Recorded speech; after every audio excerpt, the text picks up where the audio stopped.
in this pandemic situation. Uh, like the last class, we have discussed about certain things related to reservoir engineering introduction, like life cycle of a reservoir, as well as fluid distribution. We have discussed about how saturation of oil, saturation of water, and saturation of gas will be distributed inside the reservoir, and what is the definition of connate water saturation and critical oil saturation and residual oil saturation, which can be known as irreducible oil saturation and movable oil saturation. So these kind of terms we have discussed yesterday.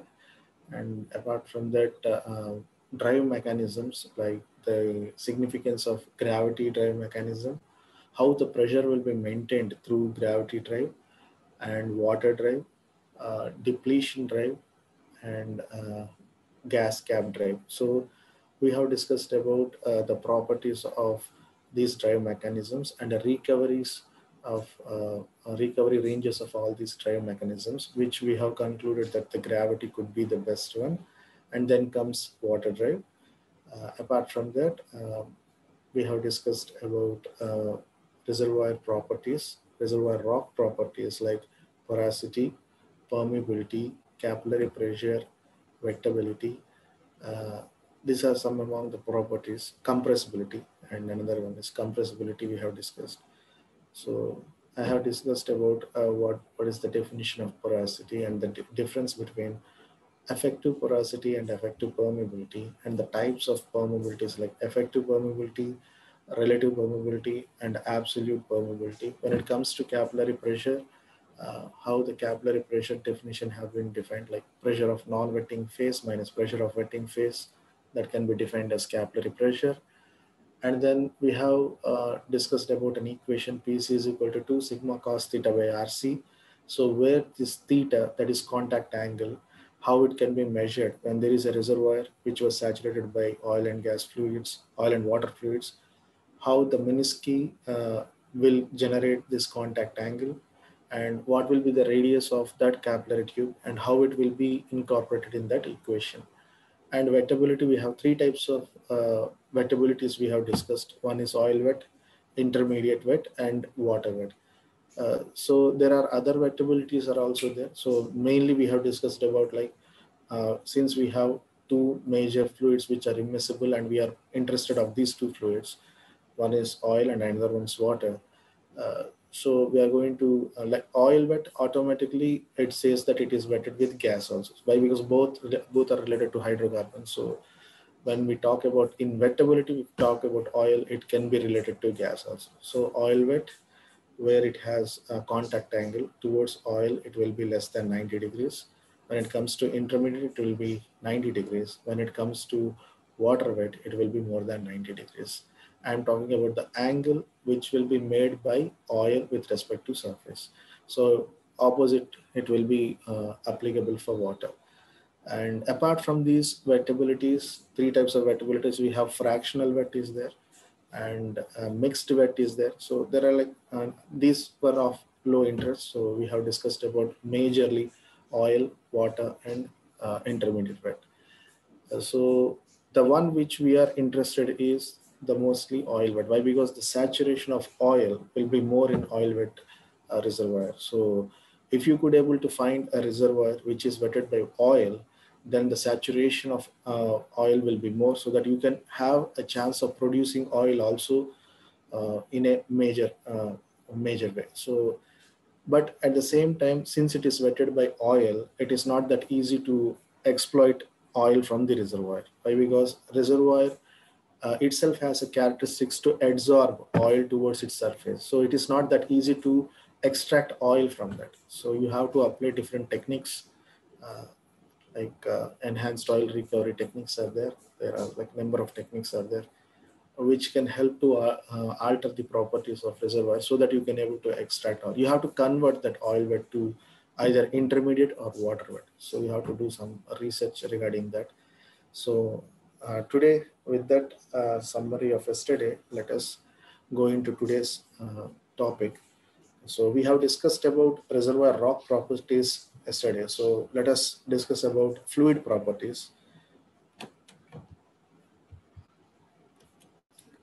So firstly, we will be discussing about viscosity, and then goes to density and formation volume factor, compressibility. I'm talking about this compressibility with respect to fluid. Earlier we have discussed with respect to rock. Right now we are going to discuss with respect to fluid.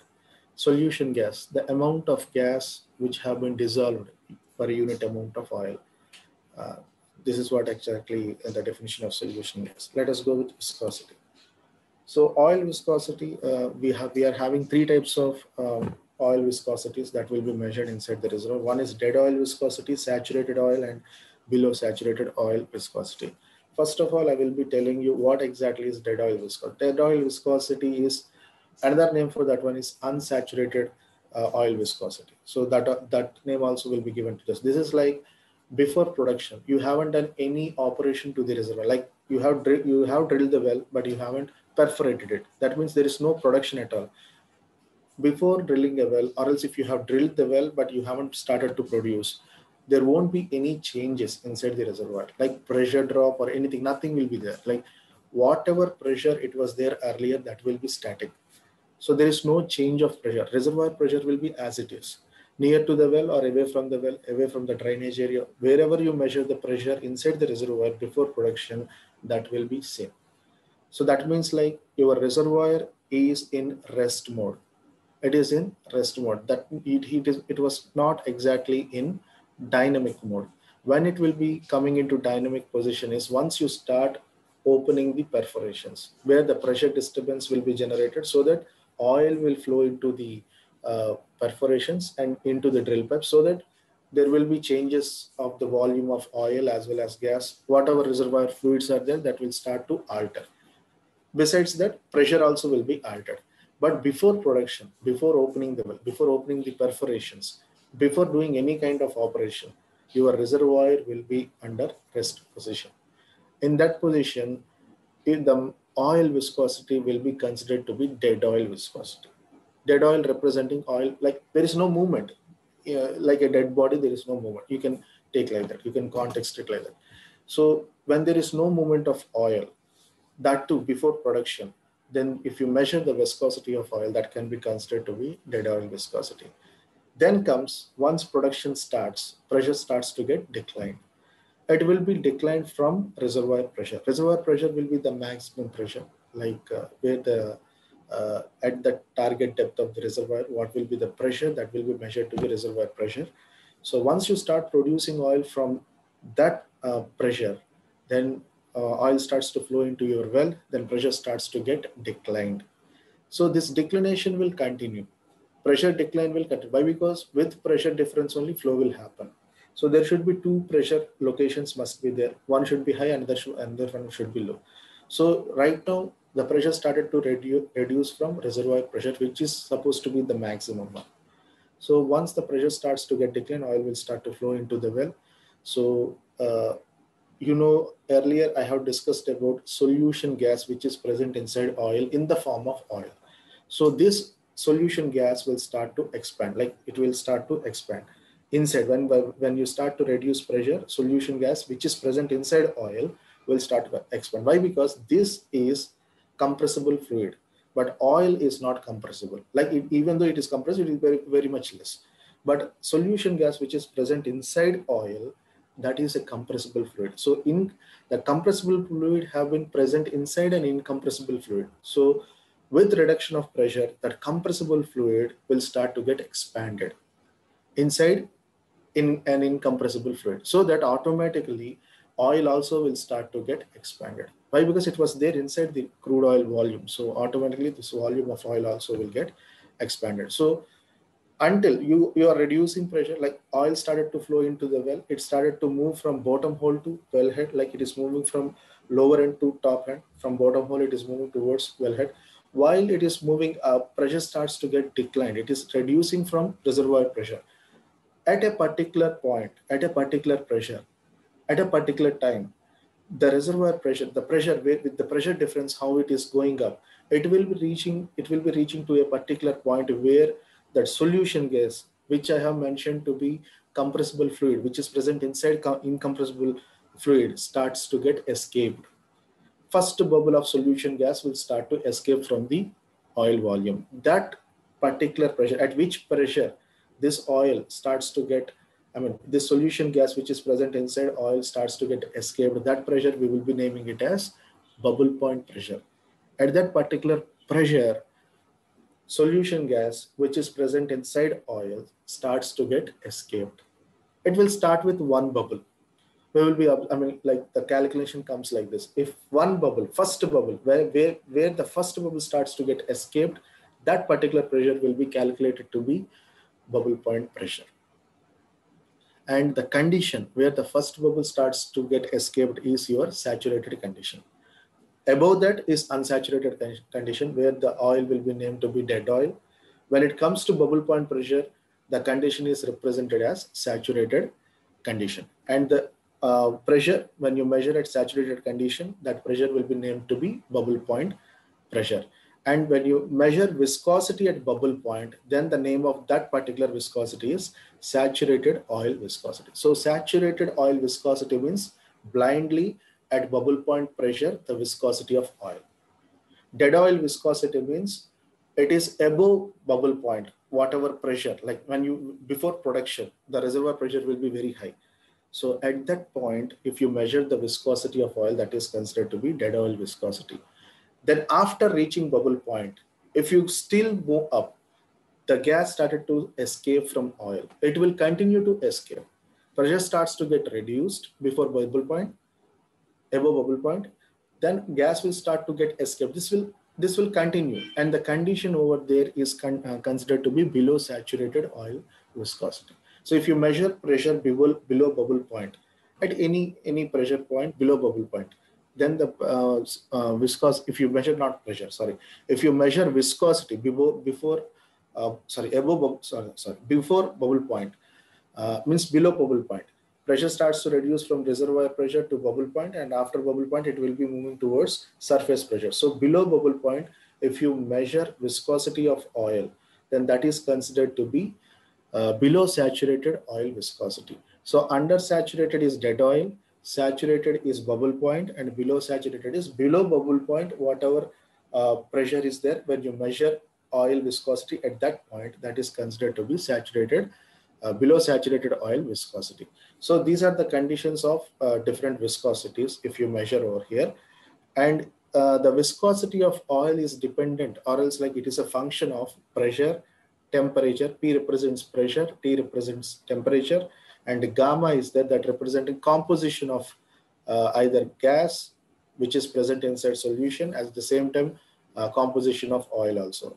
And RS, it is RS representing solution gas which is present inside the oil. And the oil viscosity at reservoir condition, which I have told to be dead oil viscosity, can vary from 10,000 centipoise for an heavy oil to less than 1 cp per light oil. So what is heavy oil, what is light oil, we will be discussing in another property, that is density. So at a heavy oil, you may the viscosity of oil may reach up to 10,000 cp. For light oil, which is considered to be condensate, that can be reaching up to 1 cp. For gas, it is a function of pseudo-reduced pressure. So pseudo-reduced pressure means the pressure which is dependent on viscosity and gas compressibility, and temperatures and molecular weight of the gas. So these are the points for viscosity. Let us come to the graph which is on the right hand side. So as I have told you, there are three conditions. One is dead oil viscosity, saturated oil viscosity, below saturated oil viscosity. At these three conditions, pressures will be different. Dead oil viscosity represents reservoir pressure, which is at high, where this graph starts here. So which is at high, that is considered to be dead oil viscosity. So while you are moving towards surface, pressure will start to reduce from high pressure to slowly it will start to reduce until it reaches PB. PB representing bubble point. After bubble point represents saturated oil viscosity. After reaching bubble point, it will be moving towards below saturation condition, and finally it is reaching to surface condition. Okay. So here the graph inclination and declination is shown through with respect to oil viscosity. So at high pressure, imagine the viscosity of oil is this much. Like imagine there is there is viscosity is high, considered to be little high at high pressure. Why? Because solution gas also will be in the form of oil. It will be not in the form of gas. Solution gas which is present inside oil, but it will be in the form of oil at high pressure, at reservoir pressure. Once it starts to move from reservoir pressure towards bubble point side, pressure will start to get declined. Pressure is declining. Once you are moving from reservoir pressure towards bubble point side, pressure starts to get declined.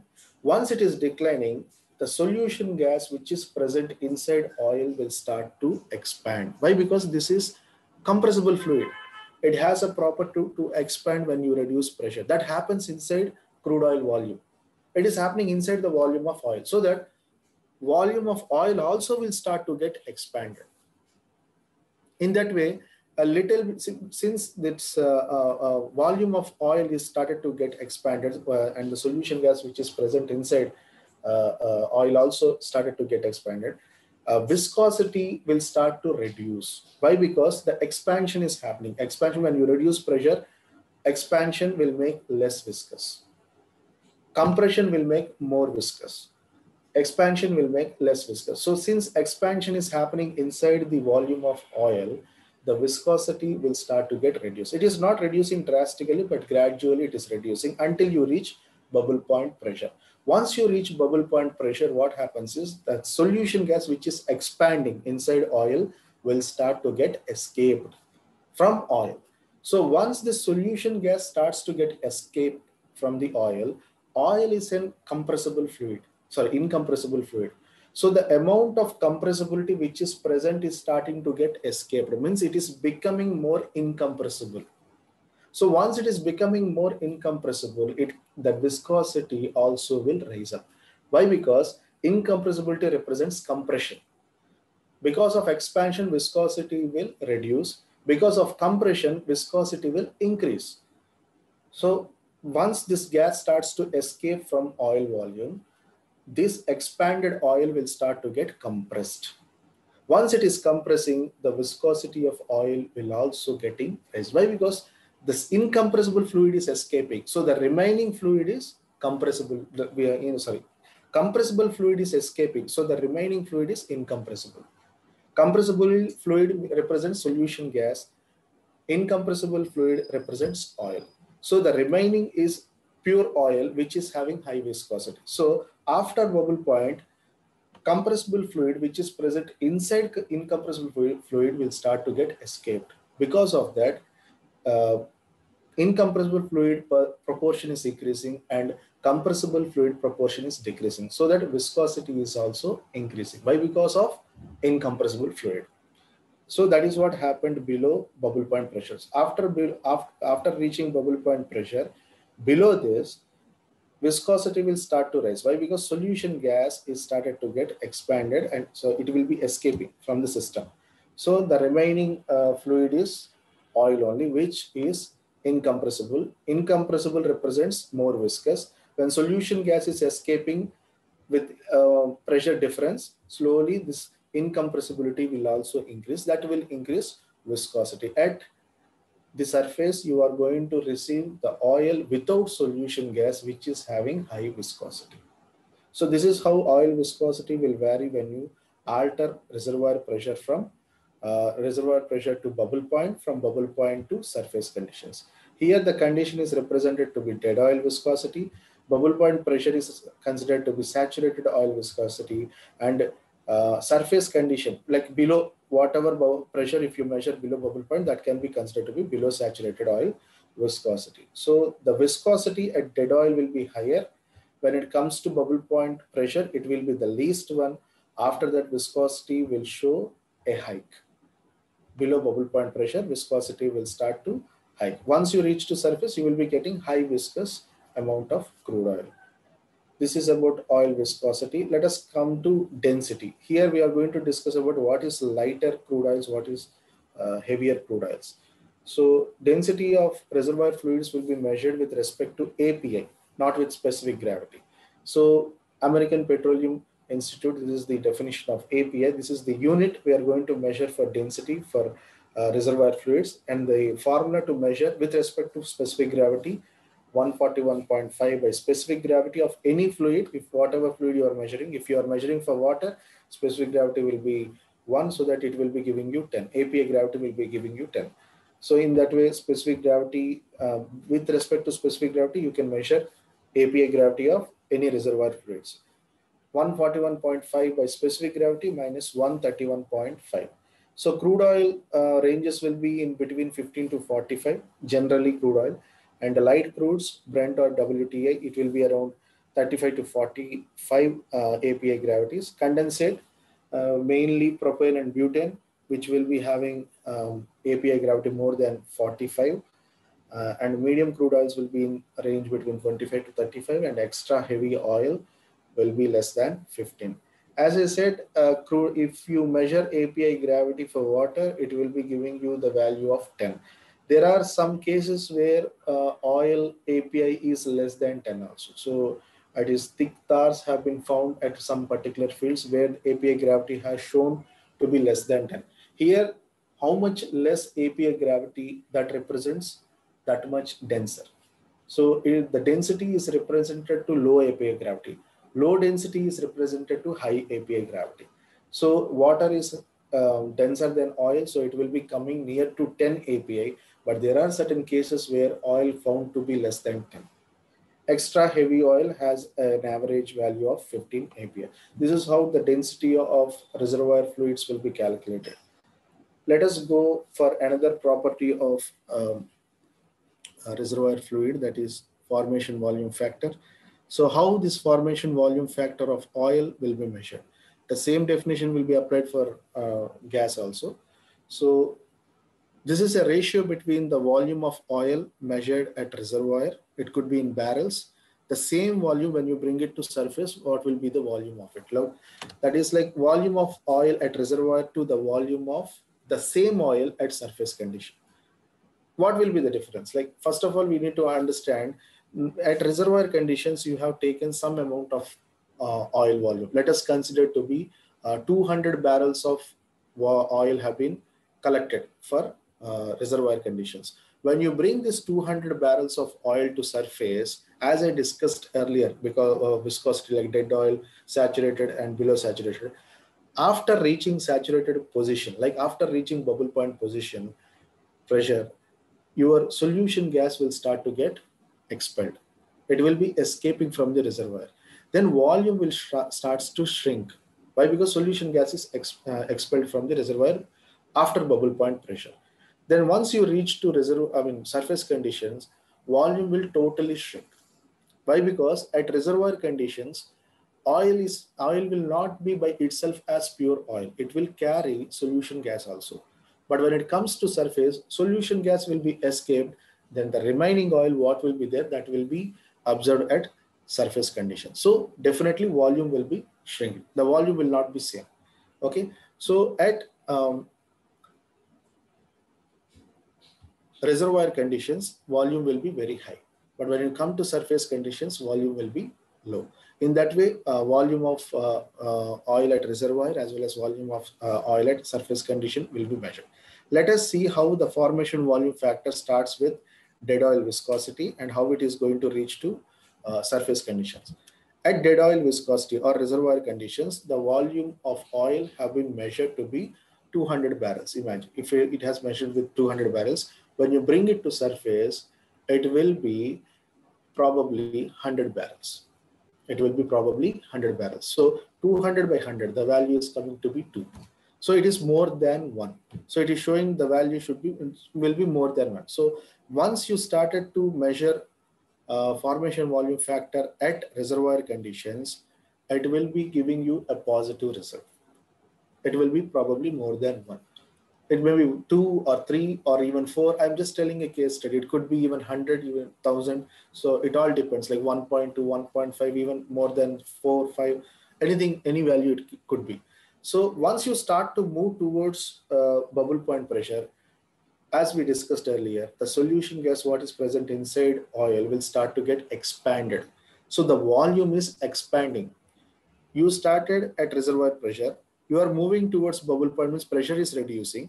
Once pressure is reducing, the solution gas which is present inside oil also will expand, so that the volume of oil will expand.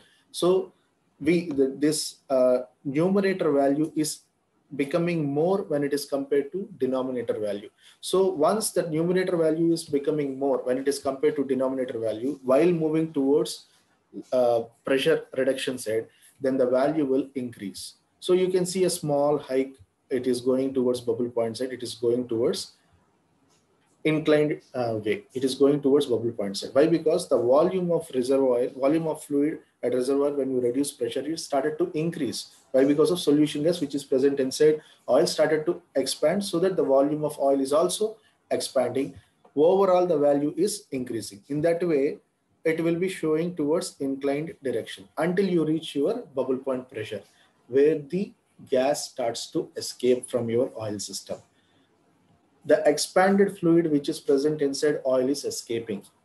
So that means your fluid volume of oil will start to get compressed. Again, the volume you can see after bubble point pressure, it will start to shrink. The volume of oil is shrinking beyond bubble point pressure. Why? Because your solution gas is escaping.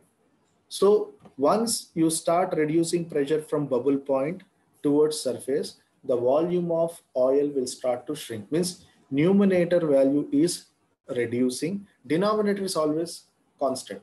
It is not changing either at reservoir pressure or at bubble point pressure. Even at surface conditions, your denominator value, which is volume of oil at surface condition, will always be constant. But numerator value initially started to increase until it reached to bubble point pressure. After that, it started to reduce. It reduced until it reaches to surface condition. It cannot reduce below denominator value. Why? Because denominator value is nothing but your surface condition value. So your volume of reservoir can reach up to the value of denominator.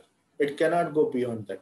Why? Because all the solution gas have been escaped. The left out volume is only pure oil. So that can be observed at surface conditions. So the value of numerator as well as denominator at surface conditions will be same. Because of that, the least value is observed to be 1. So the formation volume factor of any fluid will be greater than 1, mainly with respect to oil. So once when you start moving from high pressure to low pressure, means like from reservoir conditions to saturated condition, from saturated to surface conditions, you can see a significant hike over here. After that, it will start to reduce drastically until it reaches to an equivalent position of numerator as well as denominator. So this is how oil volume factor will be measured. Let us come to solution gas. The amount of gas which have been dissolved per unit amount of oil. Probably per unit amount, the solubility, here the measurement will be observed with respect to solubility. At a particular 1 barrel of oil, probably 200 standard cubic feet of oil might be dissolved in oil. So this is how it will be measured. Standard cubic feet per barrel. So this is the unit for solution gas. Why? Because you are measuring the amount of gas which have been dissolved per unit amount of oil. It is not like all the amount of oil. You are considering 1 unit amount of oil. That could be 1 barrel. Per 1 barrel, how much amount of gas have been dissolved? Probably 200 standard cubic feet, 300 standard cubic feet, 400 standard. It depends.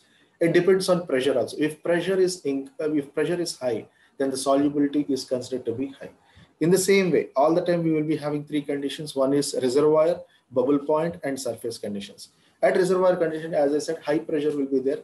Because of that, the solubility of gas towards oil also will be high because of high pressure.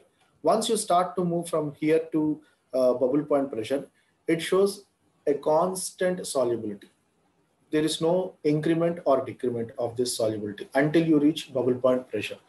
Why? Because the oil is incompressible. So how much amount of oil can be dissolved inside the oil? That has been constant. Once you reach to bubble point pressure, the solution gas which is present inside oil will start to get escaped. Because of that, the solubility will start to reduce. Why? Because this solution gas will contribute to the original gas which is present inside the reservoir. So here the property showing gas started to escape. That means solubility is reducing. So gas is escaping. It is like solubility is opposite to escape. So gas started to move away from the reservoir. It is not willing to stay, or else like dissolve inside the crude oil. So it started to escape. Once after reaching bubble point pressure, after reducing pressure, the gas will start to escape from oil so that the solubility will reduce. This is the property of gas. After bubble point pressure, the gas will start to create a character in such a way that it will not ready to dissolve itself with crude oil. It will start to escape. Why? Because of this pressure change. It happened only because of pressure change. So if you could maintain until a bubble point pressure, probably solubility will be there. After bubble point pressure, even though whatever gas is present inside oil will start to get escaped. More and more reduction of pressure, more and more escaping of oil escaping of gas from oil. In that way, you can able to observe the solubility after bubble point pressure starts to decline. It has declined until you reach your surface conditions. 0% of gas have been dissolved in oil. So this is what happens. If you reduce pressure, all the gas will be escaped. Then the solubility will be very much less. So this is how the solubility of gas will be measured. The amount of gas dissolved in the oil at any pressure. This is the definition of solubility of gas. It increases approximately linear with pressure and is a function of oil and gas composition. So it is always a function of oil and gas composition. Sometimes lighter gases are not willing to dissolve in heavier oils. Solution gas oil ratio varies from 0 to approximately 2000 standard cubic feet per barrel. So the reduction of solution gas could be you can able to observe at surface, but solution gas solubility will be very much higher at reservoir conditions. That could be around 2000 psi standard cubic feet per barrels for lighter oils. Next property of reservoir fluid is compressibility. Earlier we have discussed compressibility of reservoir rock. Right now we are going to discuss the compressibility of reservoir fluid, how the compressibility of reservoir fluid will happen. Same thing, we have three conditions. One is reservoir, bubble point pressure, below saturated conditions until you reach surface. So let us see the compressibility, the definition of compressibility as I discussed, change in volume to the change in, relatively change in volume, like change in volume to original volume when you change pressure. Means if you alter pressure, if you reduce pressure, let us take like if you reduce pressure, then what will be the volume of oil with when it is compared with your original, whether it is reducing or it is increasing. So dV, it depends. When you change pressure, whether dV is changing, if it is going in the direction of pressure. If you are reducing pressure, if dV is also reducing, if you are reducing pressure, volume is also reducing, then you can take symbol to be plus. If dP is reducing, but the volume of fluid starts to show increment, means both are going in opposite direction. For normalizing that, you need to take minus. So when we consider fluid compressibility, we will be observing both conditions. Here we will be observing both conditions. Let us see how it will be observed. First of all, we started to see let us concentrate on dV and dou P. 1 by V dou V by dou P is the definition. But right now, let us see how the change in volume is happening when you change pressure.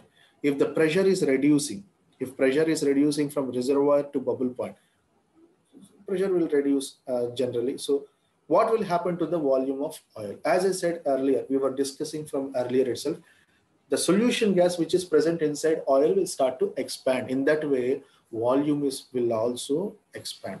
When you reduce pressure, what is happening to the volume of oil? That is expanding.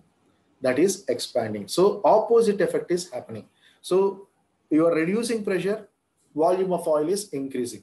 So you have to see above bubble point pressure, you are reducing pressure, volume of oil is increasing. So that because of this opposite effect, you need to take a sign to be negative. Why? Because both are going in opposite direction.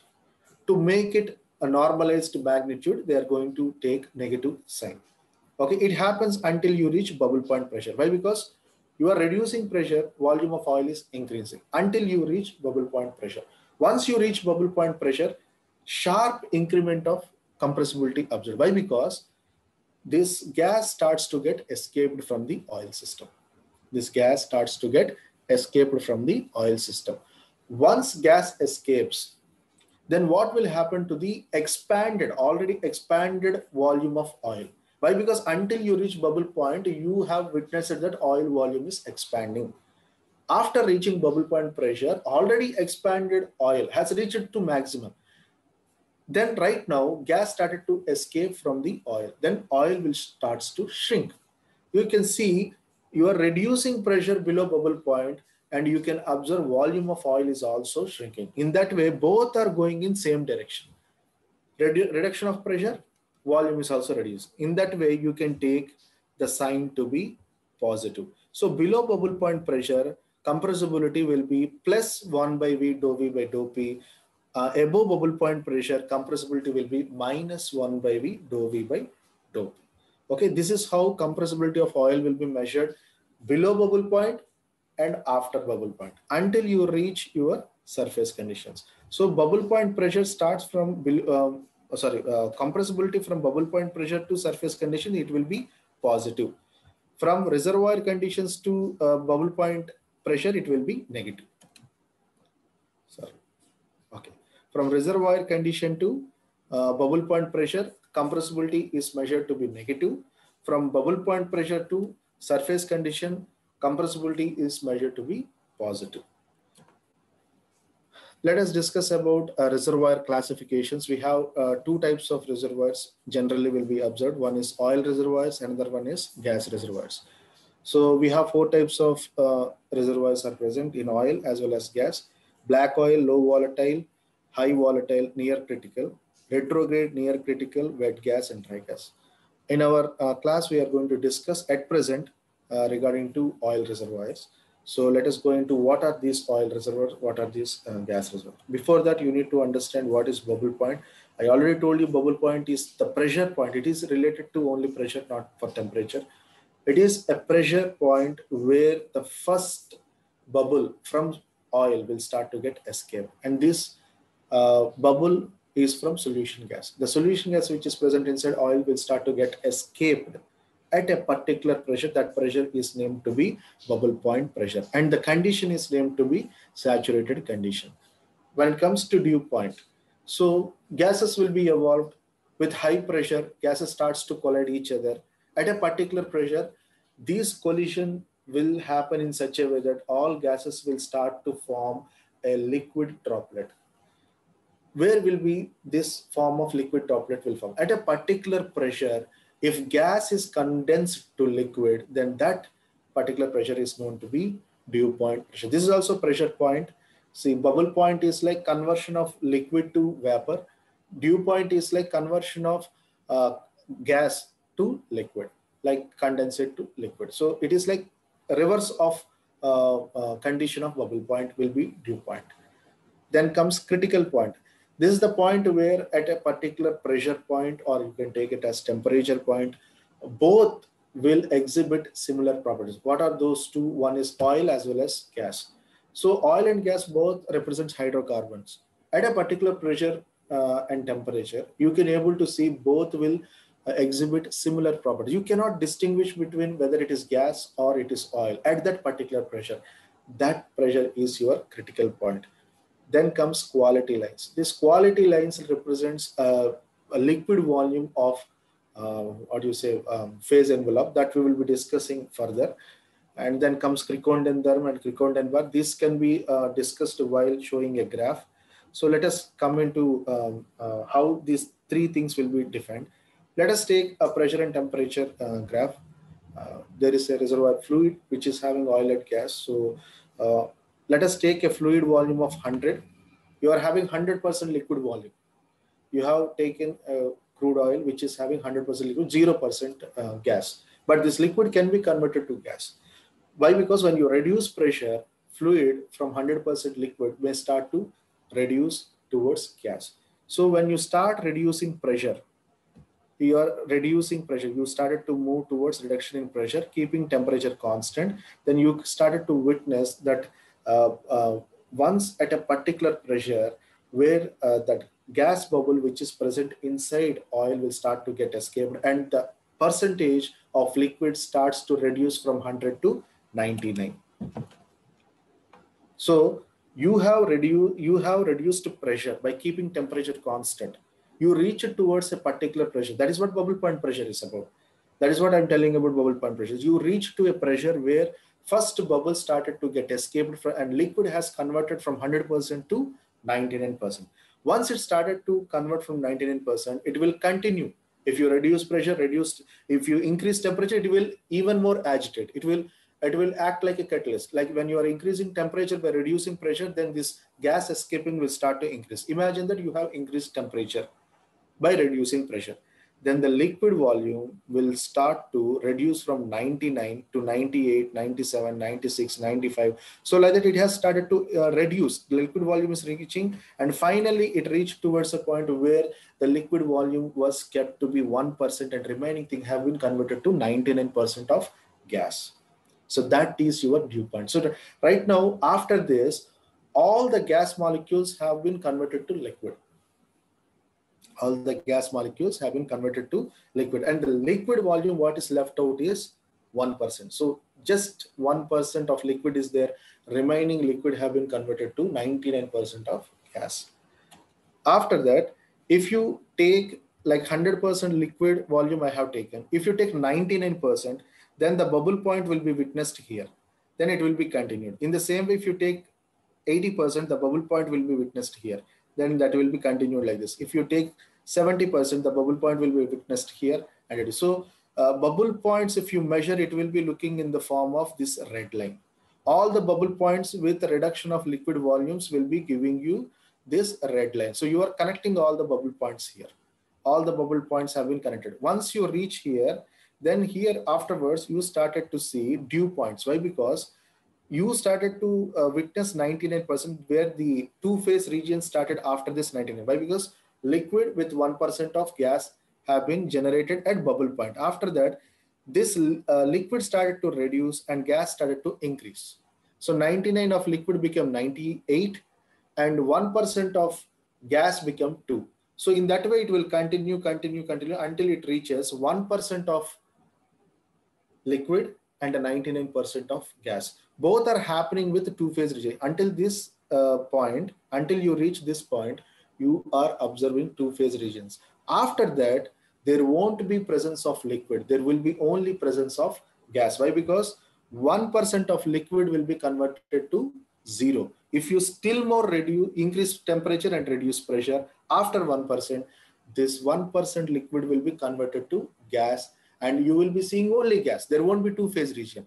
So beyond that, whatever you observe, this liquid has converted to gas. That is what exactly we name it as dew point. And for this black line, this is the bubble point as well as this is the dew point. So if I have taken 100% liquid, this is the bubble point and this is the dew point. If you take 90% of liquid, probably bubble point will be here and the dew point will be here. In that way, if you start reducing the liquid volume until you reach towards a particular point, you will be getting bubble points in the direction of red, and you will be getting dew points in the direction of green. And you can see both are colliding at this point. That point we are naming it as critical point. Why? Because at this pressure and temperature, the exhibition of either oil or gas represents same. Like you cannot distinguish between oil or gas. This is what happens at critical point. So critical point is a particular temperature as well as pressure where you cannot identify whether which one is gas or which one is oil. So both exhibit similar properties. So that is what exactly we name it as critical point. So when you alter liquid percentages, you will be getting different bubble point pressures. So sometimes what happens is this is 99 for this, 98 will be here for another liquid volume. So that is your quality line. So this one is representing, imagine if you have found out 100% liquid, for bubble point will be here, 98 was considered to be here. But for another one, 90% liquid volume, bubble point will be here and 98 will be here. So in that way, you can construct another bubble point curve for a different liquid proportion, that is this orange color line. So when you alter the liquid volume, you will be getting different kinds of bubble points and dew points. So you can say all these are bubble points and these are represented to be dew points. So these are which are closer to dew points. These are all represented to be different volume dew points. But these orange lines are considered to be called as quality lines. That represents different volumes. Imagine here we have calculated for 99. So when you are calculating for 90, this is the quality line. This is a bubble point. For 80, it will be, this will be the bubble point. For 70, this will be the bubble point. So this is how the quality lines will be distributed. It is like 90% of liquid and 10% of gas. If you move towards top, 90 will start to get reduced. 90 will become 80 here and 20% of gas will be there. So it will never reach 100. Why? Because inside this red and green, you cannot see either a liquid or fluid to give you 100%. So 90% liquid volume graph bubble point is this. 80% liquid volume bubble point is this. 70% liquid volume bubble point is this. In the same way, 10% liquid volume dew point is this. So this is how a two-phase envelope region have been generated. Bubble point curve is there, dew point curve is there, critical points are there, and this is how it will be understood. And the maximum value of pressure on this two-phase region is considered to be, if you measure with respect to pressure, this is the maximum pressure point. That is your Crickondon bar. Bar represents the unit of measurement of pressure. Barometer will be. So bar represents pressure. So that can be considered to be the maximum pressure, Crickondon bar. In the same way, Crickondon therm represents the maximum temperature, which is present at the maximum temperature point. So this is your Crickondon therm, and this is your Crickondon bar. This is your critical point, and these are the quality lines which represents liquid volume, and this is bubble point curve as well as this is dew point curve. So we have different types of reservoirs are there. For a time constraint, I'm going to discuss oil reservoirs. I'm not going to discuss about gas reservoirs. So if you could observe, these are the quality lines. This is representing 85% of liquid, 75%, 65, and 0% liquid. Here 100%. This is what we have discussed earlier. See, this is for low volatile oil. So low volatile represents the shrinkage is less. The volume shrinkage, the liquid volume shrinkage is less. When you alter pressure and temperature, the volume reduction is less. You can see, if you see for the first bubble point curve to the second bubble point, there is a lot of gap is there. You can observe there is a lot of gap is there over here. Means like it took this much pressure difference to reduce from 100% to 85%.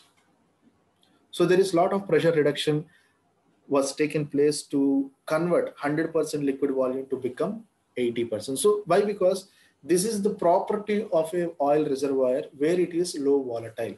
That volatile capacity is very much low.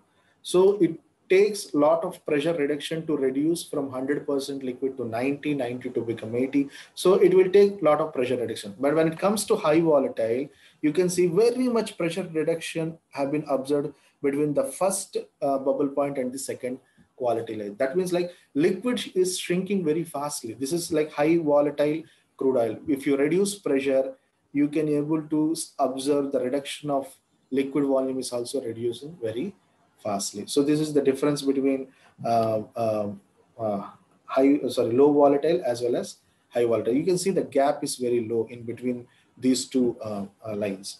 In that way, it represents very much less pressure reduction is required to meet 100% liquid volume to become 90%. Probably 10 psi is enough to reach from 100% to 90%.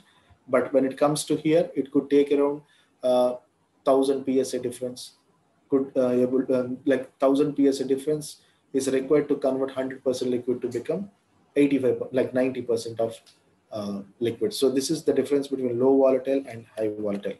So when it comes to critical point, if you could observe near to critical point, all the quality lines are bombarding near to the critical point. So if you reduce pressure, even a 1 or 2% of pressure reduction itself will reduce much amount of liquid volume. After that, the shrinkage will not continue the same way as it is happening earlier. It will delay. Why? Because shrinkage will happen at a particular pressure. If you reduce it, suddenly you can see liquid volume reduce from Imagine like 100% of liquid volume have reduced to 70% by reduction of very few amount of pressure. But after that, even though you reduce pressure, that liquid shrinkage will not happen. You can see the gap over here. So there is a lot of gap is there. So when you are starting from 100% of liquid, when you reach towards like less pressure reduction, like 10 or 20 psi, that 100% liquid will be converted to 45%, or it's like 60% of liquid have been dropped. Then after that, if you it took around 100 to 200 psi pressure difference to reach from 60 to 50. From 100 to 60, it took around 10 psi. From 60 to 40, 60 to 50, it took around 100 psi. So this is the property of near critical oil. So next topic is inflow performance relationship. So this is one among the important well testing technique. It can be defined as J is productivity index. So the symbol of J is represented as productivity index. It is defined as the ratio between flow rate of oil to pressure drawdown. Pressure drawdown is the pressure difference between reservoir pressure to wellbore pressure, flowing bottom hole pressure. Anything you can name, like flowing bottom hole pressure can be represented as wellbore pressure. Reservoir pressure, starting pressure, initial pressure, everything will come under PR, that is reservoir pressure. So QO as per Darcy's law, it can be given 0.00708. KOH representing permeability of oil into thickness of the reservoir, into reservoir pressure, that is PR minus flowing bottom hole pressure, which is PWF, by mu O, that represents viscosity of oil, and BO represents formation volume factor of oil. All this we have discussed earlier. Ln RE by RW, RE representing external reservoir radius to RW represents wellbore radius minus 0.75 plus S represents skin factor. So this is flow rate of oil. If you bring PR minus PWF to LHS side, then that will give you J, that can be given as 0.00708 K naught H by mu naught B naught ln RE by RW minus 0.75 plus S. So you have to alter a denominator and LHS in such a way that it should give you an equation in the form of Y is equal to mx plus c. So the same equation have been altered here. So this equation can be written as PWF is equal to PR minus 1 by J into QO. So Y is PWF, X is QO, and intercept, Y-intercept is PR, and the slope is considered to be minus 1 by J. So if you could draw this equation in the form of a linear graph, you can able to observe like this. Y represents wellbore pressure. So pressure, it will alter from lower boundary to reservoir pressure, it will alter, that is your wellbore pressure. And X represents QO, that is kept it here as Y-axis, QO STP per day. And it is a linear line which it is in the form of Y is equal to mx plus c. So it will not pass through origin and it is having an intercept of PR. PR is nothing but your reservoir pressure, which is considered to be constant. And the slope made by this linear line is minus 1 by J. Imagine in this equation, if you could able to observe the maximum flow of oil, means the pressure reduction should be maximum, means PWF should be reduced from PR to become 0. So initially PWF value will be equivalent to PR, then it will start to reduce from PR. PWF value will start to reduce from PR. Slowly it will start to reduce until it reaches 0. Once it reaches 0, you can observe QO to become maximum. And that maximum amount of flow rate can be named as absolute open flow potential. Absolute open flow. You can name it as absolute open flow. That is the maximum flow rate of that particular fluid for that particular well. That is reservoir pressure into productivity index can be given as maximum flow rate of oil. So for gas also IPR can be measured, but in place of pressure, you are going to take it as pseudo reduced pressure, and the symbol for that one is psi. It is integral 0 to P 2P by mu G into Z. So mu G into Z is not constants here. So because of that, they are going to include inside this integral part. Why? Because the pressure is dependent on viscosity of gas as well as gas compressibility. So because of that, this xi will be replaced in place of pressure. So xi pseudo reduced pressure with respect to reservoir pressure, pseudo reduced pressure with respect to flowing bottom hole pressure, remaining everything same. Only the thing is, in place of pressure, pseudo reduced pressure terms will be added. Y is equal to mx plus c. In place of PR, it will be xi, sorry, in place of PR, it will be xi r. In place of PWF, it will be xi WF. The same thing will continue. AOFP will be given as J into PR earlier, right now J into xi r. Everything will be same. Then the slope of this equation is equal to minus 1 by J. So let us come to oil recovery factors. This is one among important parameters to be considered, oil recovery factor. So oil recovery can be observed in three different parameters. One is displacement sweep efficiency, that is ED, aerial sweep efficiency, that is EA, and vertical sweep efficiency, that is EV. Recovery factor RF can be defined as ED into EA into EV. Means like ED, like how much it has been displaced. That sweep has to be displaced. See, sweep represents influence. How much you could able to influence, how much distance it has been influenced. So aerial wise, vertical wise, as well as distance wise, how much it has been influenced. If everything is influenced 100%, like reservoir will be having area, vertical direction, and the progression of displacement. So this will be considered inside a reservoir. So everything, imagine if it contributes 100%, then ED will become 1, EA will become 1, and EV also will become 1. So 1 into 1 into 1 will give you 1. So recovery factor is equal to 1 represents 100% of oil have been swept. So that is how it can be calculated. So is equal to 1 represents maximum recovery. So that is practically not possible until you can able to reach to that level. Okay.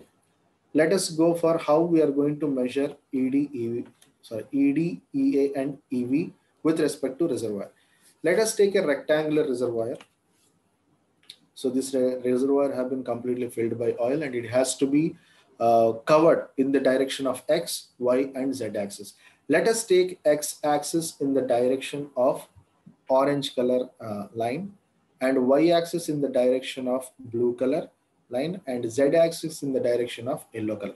So X will be horizontal, Y will be vertical, and Z will be towards you. So you can see that three-dimensional way it is covering. Whole reservoir have been covered through three-dimensional way. See, this is reservoir. This is a rectangular reservoir. So when we talk about area, length into breadth will give you the total formation of area of the reservoir. So EA represents aerial sweep efficiency. Area wise you are sweeping, means X and Y axis wise you are sweeping. That is your EA. That is your EA. When it comes to vertical way of sweeping, Z will come into act. Okay, so vertical for X and Y is Z axis. Z axis is towards you. Let us consider that Z axis is happening towards you. So in Z axis way, if it is sweeping, then EV is also being satisfied. So how much it is sweeping, that has to be considered. Then ED means the same thing, either EA or EV has to progress into the reservoir. It has to forward. It has to move forward. It has to move, like you are sweeping on area wise as well as you are sweeping on vertical wise. But this is happening at one location, but it has to move on. It has to move on towards the reservoir. How much movement has been happened, that can be measured through ED. I will try to explain you how this sweeping mechanism will happen in this. Let us consider that the reservoir have been drilled by a well, and right now from this well, sweeping mechanism has to happen in X direction. So X direction is this. So sweeping is happening in the direction of orange, which is in the direction of X. Then Y direction, which is vertical, which is horizontal is X direction, and vertical is Y direction. So if these two directions have been covered, then EA is acting. EA is like covering. Area wise, it is covering. It is happening in this location. So area wise, X axis as well as Y axis has been covered. What about vertical? So imagine even vertical axis also have been covered, like this X and Y with respect to vertical also, if it is sweeping, Then x-axis is been covered, that is, and y-axis also been covered, that contributes EA, and vertical axis which represents Z, that contributes EV. Then how much it has been progressed, that is ED. So you have covered distance up to here. So this is the displacement of XYZ axis. So this is ED. So ED also have been covered up to here. Okay, so x-axis have been covered, at the same time y-axis have been covered, which represents EA, and EV represents z-axis, that represents EV. Then ED represents how much progression you have forwarded, how much progression of XYZ axis have been forwarded. Then after some time, same x-axis, y-axis, z-axis have covered, but right now ED have increased. So ED started to increase. Why? Because whole reservoir has to be covered with XYZ axis. So when time progresses, ED also will increase. So at a particular location, what XYZ axis is covered, that is EA and EV. When it progresses towards reservoir, after some more time, then the influence is also progressing, so that sweeping is happening. So you could able to produce up to here how much amount of oil is there that have been swept by your production well. Then finally, it has been completely occupied by your XYZ axis have been occurred everywhere inside your reservoir. Right now, your ED also have moved up to the end of your reservoir. So your well have started to produce area wise, vertical wise, as well as displacement wise completely. So in that way, you can able to calculate how area will be covered, and how vertical sweep efficiency will be covered, and how displacement sweep efficiency also will be covered. If all together, if it is covered, then the value of overall sweep efficiency will be equivalent to 1. Why? Because ED will become 1, EA will become 1, and EV also will become 1. So how to calculate displacement sweep efficiency? There are formulas, like equations are there to calculate. I will be giving you a brief idea of this. SOI minus SO by SOI. SOI, already we have discussed about these these parameters earlier. Initial oil saturation. Initial oil saturation means during reservoir, during dead oil condition, like undersaturated condition, where there is no production, where there is no any transformation of oil towards your well. That time, if you measure oil, that is your saturation of oil at initial condition. Then SO represents saturation of oil at that particular, when you are measuring, like during production, either at bubble point or below bubble point or above bubble point, wherever you measure saturation of oil at any pressure, that will be giving you SO. When it comes to SOI, the definition is SW minus SW. So you can write, if you don't have the value of SOI, but if you have the value of saturation of waters and gases, then the value of ED will be this one. Why? Because here the value will be considered to be for oil. If you have gas, the value will be considered to be for gas. SW represents saturation of water. This saturation of water during before production, that is SW. SWI means I have discussed this to be connate water saturation, like SCW, SWI. Earlier I was talking about SCW, which is connate water saturation. Same way, SWI, this is initial water saturation or interstitial water saturation. Anything are all synonyms for SWI. This water cannot be recovered. SW can be recovered. SWI is an integral part of rock. It is part of rock. It cannot be recovered by any recovery mechanism. So SW will be always be inside the reservoir rock. In the same way, SGI, initial gas saturation. So that is what exactly we name it to be, SGI. Before production, whatever gas saturation is present over there, that is your initial gas saturation. So let us come to aerial sweep efficiency. So there are, like in aerial sweep efficiency, you have 3 conditions: before breakthrough, after breakthrough, and at breakthrough and after breakthrough. Breakthrough represents when you start producing X and Y in the direction of X axis and Y axis, you can able to witness water breakthrough. Why? Because we need oil. Oil will start to produce into well when you started to sweep X and Y axis. But sometimes what happens is there will be a chance of coning of water that will start to come into your well in place of oil. So that is what we name it as breakthrough. So oil, in place of oil, you started to see water.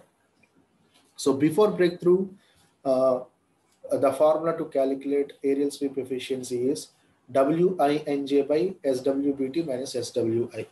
Wij represents injection water. How much water have been injected inside your reservoir? That is Wij. Probably 200 barrels or 500 barrels or 1000 barrels. Whatever amount of water have been injected, that will be calculated to be Wij. Saturation of water at breakthrough. SWBT represents saturation of water at breakthrough. So how much saturation of water is present inside the reservoir at breakthrough? At breakthrough means when you started to see water coming into well, at that point, how much amount of water have been present inside the reservoir? That is your saturation of water at breakthrough. That is SWBT. When it comes to SWI, initial water saturation. So this is before production, how much amount of water have been present over there? That is your initial water saturation. So at breakthrough, EA formula will change. So at breakthrough, EA is equal to 0.054 plus 0.031 by M. M represents mobility. What is mobility? Mobility of displaced fluid by mobility of displacing fluid. So it is like the ratio of permeability to viscosity can be considered to be mobility. So that permeability of, if you are measuring with respect to water, permeability of water to viscosity of water. If you are measuring with respect to oil, permeability of oil with respect to permeability of oil. If you are measuring when both are present, then mobility of water to mobility of oil. So this is how M will be measured. Plus 0.3 plus exponential e power M minus 0.05 M. In this, we need to know the value of M. M mostly lies in near to 1 or above 1.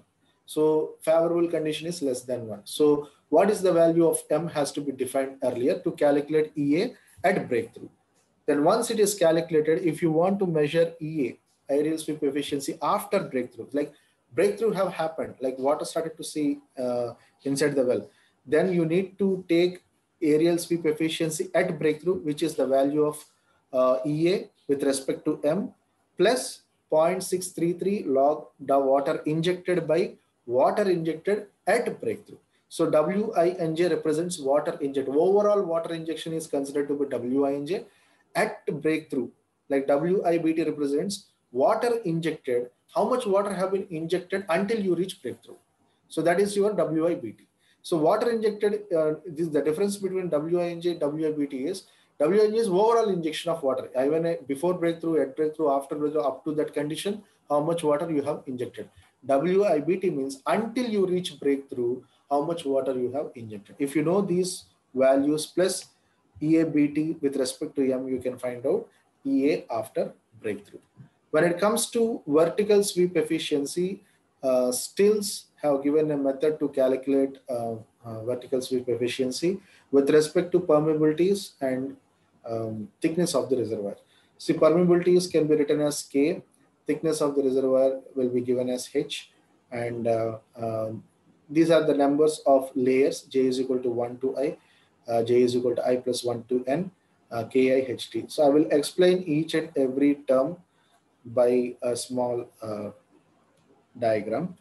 Let us take, we have 5 layers. Let us take, we have 5 layers. Each layer will be having different permeabilities. It starts from layer 1 is having permeability K1, layer 2 is having K2, like that, until layer 5. You have different permeabilities. Each layer is having permeability which is different from one another. And each layer will be having thickness. First layer thickness is H1, second layer thickness is H2. In that way, the layer thickness will be calculated to be H5. Until the fifth layer, all the layers will be having different thicknesses. And all together, cumulative of all these thicknesses can be taken as HT, like total height can be taken as cumulative of all thicknesses. So how this EV will be calculated? So let us see. Let us consider a case sample. You want to measure vertical sweep efficiency at this layer, that is like K3, like third layer. Like I'm just giving an example. You can measure at second layer, first layer, even fourth and fifth also. Just I'm giving an example that let us consider a third layer. Let us try to find out how vertical sweep efficiency will be calculated at third layer. Okay. So if you are measuring for a particular layer, then the value of I will be taken as that layer value. That is I is equal to 3. And overall, how many layers are there? That will be taken as n. Overall values will be taken as n. So you are interested to measure vertical sweep efficiency at third layer. If you want to measure second layer, I will become 2. If you want to measure at first layer, I will become 1. For fourth layer, it will be 4, and fifth layer, it will be 5. But n value at any value of I, it will be same only. N will be always 5. Why? Because how many number of layers are there? That will be represented to be n. So if you want to calculate the value of EV at I is equal to 3, then you need to take the value of Ki. Look, K3. So in place of I, you are going to replace 3. What is the value of permeability at third layer? That will be taken for this value. And sigma Hj, J is equal to 1 to I, means from first layer to the third layer, that is the 3. So how many thicknesses are there? H1 plus H2 plus H3. So until this layer, this sigma will be summation of these 3 thicknesses will be coming in this term. Then plus J is equal to I plus 1. I is already 3. So I plus 1 represents 4. So J is equal to 4 to N is equal to 5. So KH. So K representing fourth layer and H representing fourth layer. So KH4 plus KH5 by Ki. Ki representing I is equal to 3 and HT, overall thickness of the reservoir, like H1 plus H2 plus H3 plus H4 plus H5 represents HT. So if you put all together, you will be getting value like this. So EV is equal to K3, which I have written like I representing 3, and H1 from I is equal to 1 to I, H1 plus H2 plus H3 plus KH, which represents K4, KH4 plus K5, H5 by K3, I represents 3, that is 3, and HT is the cumulative sum of H1 plus H2 plus H3 plus H4 plus H5. So these are the things. If you put it, if you know the values of thicknesses as well as permeabilities for each layer, you can calculate the value of vertical sweep efficiency. You need to know the value of K1. Probably it will be 200 millidarcy. It will be like 220 millidarcy. K3 will be 210 millidarcy. K4 could be around 250 millidarcy. K5 probably 300. So something like that. H1 could be in 20 feet or 10 feet. So if you could measure in that feet, whatever feet values are available, so altogether it will be HT. If you know these values, you can able to get the value of EV. And you have to remember that the value of EV will be always less than 1. All the sweep efficiency values will come towards 1. It will not cross 1. Why? Because 1 represents 100% swept. So it is not going to happen practically. If it comes 1, theoretically it may come, but in practical ways it may not come. 1 is the maximum value of EV. It cannot cross beyond 1. So this is how the calculation of vertical sweep efficiency will be done. So for today, we are going to stop up to here, and thank you for listening.